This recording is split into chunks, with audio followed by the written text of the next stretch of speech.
আমি চিরদিন এলওপি ছিলাম না, চিরদিন এলওপি থাকবো না। প্রথম 5 মাস বাইরে রাখলেন অনির্দিষ্ট পিরিয়ডের জন্য। হাইকোর্টে গেলাম, হাইকোর্টে সুপ্রিম কোর্টের জাজমেন্ট সামনে এলো। মহারাষ্ট্র বিধানসভা ভার্সেস কিছু বহিষ্কৃত 17 জন এমএলএ, তাতে সুপ্রিম কোর্টের জাজমেন্ট ছিল যে একটা সেশন বা সর্বোচ্চ 30 দিনের বেশি সাসপেন্ড রাখা যায় না।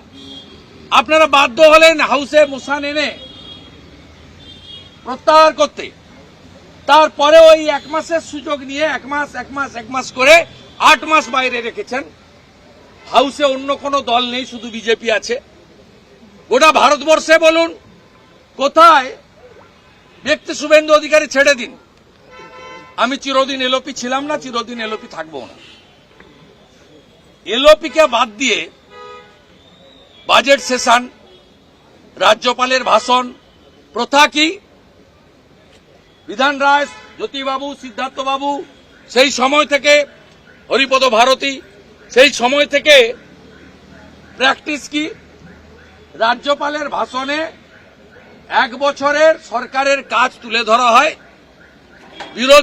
বিরোধী দলনেতা মুখ্যমন্ত্রী বলার আগে ত্রুটি বিচ্যুতিগুলো তুলে ধরেন। মুখ্যমন্ত্রী তাকে যুক্তিতর্ক, তথ্য, ডকুমেন্ট দিয়ে কাউন্টার করেন। আপনি বলুন, বিরোধী দলনেতা এবং এমএলএদেরকে বাইরে রেখে 1 ঘন্টা 22 মিনিট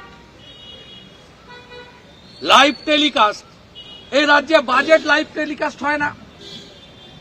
কত গুরুত্বপূর্ণ জিনিস সেখানে বিরোধীদের বলার দরকার নেই। আপনার কোনো কর্মচারী তাকে দিয়ে বলান। আপনি নিজেই বলেছেন ট্রেডমিল করতে করতে বাজেট করি। তা আপনার ট্রেডমিলে তৈরি করা বাজেট লাইভ হয় না কেন? লক্ষ লক্ষ কোটি কোটি লোক বাংলার অপেক্ষা করে থাকে যে কি হচ্ছে বাংলায়, কত চাকরি হবে, কর্মচারীদের কি হবে, কৃষকদের জন্য বেনিফিট আছে কিনা, ভাতা বাড়লো কিনা, নতুন থানা হবে কিনা, হসপিটাল হবে কিনা, হেলথ সেক্টরে কিছু ফেসিলিটি পাবো কিনা, বিদ্যুতের বিল ছাড় হবে কিনা, কতগুলো ইন্ডাস্ট্রি হবে, ল্যান্ড পলিসি কি হবে, চা বাগানের কি হবে, টাইগার হিল সুন্দর পাহাড়ের কি হবে, সুন্দরগ্রাম বনের কি হবে, পুরুলিয়া বাঁকুড়া ঝাড়গ্রামের কি হবে। অধিকাংশ গ্রামে জল নেই পুরুলিয়া বাঁকুড়াতে, সে জল পৌঁছাবে কি করে? জনজাতি মূলবাসীদের জন্য কি থাকবে, মাহাতো কুর্মীদের জন্য কি থাকবে, রাজবংশীদের জন্য কি থাকবে, নমশূদ্রদের জন্য কি থাকবে? কাঁটাতারের বেড়া দিয়ে ঘেরা হবে কিনা? আমেরিকায় যেমন এক বহিরাগতদের খাদাচ্ছে, অবৈধদের, এই বাংলায় যে পাড়ায় পাড়ায় রোহিঙ্গা ঢুকে আছে। আপনার বাড়ির পাশে কসবায় সুলতান বস্তি, চারিদিকে যে রোহিঙ্গা ছেয়ে গেছে, তাদেরকে কবে দড়ি দিয়ে বেঁধে মায়ানমারে নামিয়ে দিয়ে আসবেন, না কক্সবাজারে ফেলে দিয়ে আসবেন, না সিলেট চট্টগ্রামে গিয়ে তাদেরকে নামাবেন, তার উল্লেখ থাকবে। এর জন্য লোক অপেক্ষা করে, কিন্তু লাইভ হয় না বাজেটের। আপনি এপাং ওপাং ঝপাং, আমরা সবাই ড্যাং ড্যাং, যা খুশি বলে যাচ্ছেন। 1 ঘন্টা 22 মিনিট। আমি ব্যানার্জি, আমি ব্রাহ্মণ, খুব ভালো লাগছে। হিন্দুদের কাছে যে আপনি কোশ্চেন মার্ক হয়ে গেছেন, আপনাকে যে বলতে হচ্ছে আমি হিন্দু, আপনাকে যে বলতে হচ্ছে আমি ব্যানার্জি পরিবার, আপনাকে যে বলতে হচ্ছে আমি শিব ঠাকুরের দিকে মাথা করে ঘুমাই। খুব ভালো লাগছে, খুব ভালো লাগছে। লাইনে এসে গেছেন আপনি, সুন্দর লাইনে এসে গেছেন। তাই আমরা বহিষ্কৃত বারে বারে এলওপি সহ এমএলএরা। বিশ্বনাথ কারক জমিতে জল দিচ্ছে না বলে আরামবাগ, খানাকুল, গোঘাটপুর, সোড়া, ওখানে বিক্ষোভ করছেন সুশান্ত ঘোষ এমএলএ, মধুসূদন বাগদের নিয়ে, বিজেপির আরামবাগ জেলার কার্যকর্তাদের নিয়ে, কৃষকদের নিয়ে। তিনি এখানে সাসপেন্ড। এ কোন জায়গায় আছেন? তো অষ্টম আশ্চর্য, সপ্তম আশ্চর্য নয়। অষ্টম আশ্চর্য, উনি আরামবাগে সিয়াখালা পেরোচ্ছেন আর উনাকে ফোনে হচ্ছে, বিশ্বনাথ দা আপনি সাসপেন্ড। এই নির্মল ঘোষ একটা ডাকাত,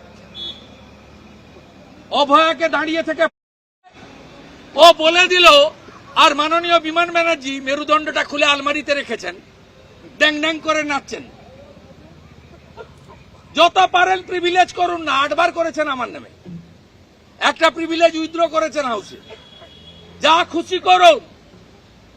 আমাদের এমএলএরা এর আগে বহিষ্কার হয়েছে, নরহরি মাহাতো, শঙ্কর ঘোষ, মীর গোস্বামীরা। আপনি ভাতা দেননি, আমরা চাইতো আমাদের এমএলএরা যায়নি। এমনকি এলওপি, আমিও গত 8 মাসের সাসপেনশন থাকাকালীন আমার ভাতা নিইনি। একইভাবে হিরণকে প্রিভিলেজ করেছেন, বলতে পারবে না কেউ, কোনো কথা বলা যাবে না। রানী রেগে যাবে, সাহেবা রেগে যাবে, উজিরা আলা রেগে যাবে, কিচ্ছু বলা যাবে না। আমরা বলেছি স্পিকার হচ্ছে কনস্টিটিউশনাল হেড, অ্যাসেম্বলি সমন করেন, হি শুড নো। তাই তাকে আমরা conveyed our message and voice যে what is going on inside the assembly. Third, আমরা বলেছি যে এরা শুধু বিজেপিকে সাপ্রেস করছে নয়, এলওপি বিজেপি এমএলএদেরকে তাড়াচ্ছে নয়, এরা সংবিধানকে চ্যালেঞ্জ করেছে, মানে বাবা সাহেব আম্বেদকরকে। আর্টিকেল 188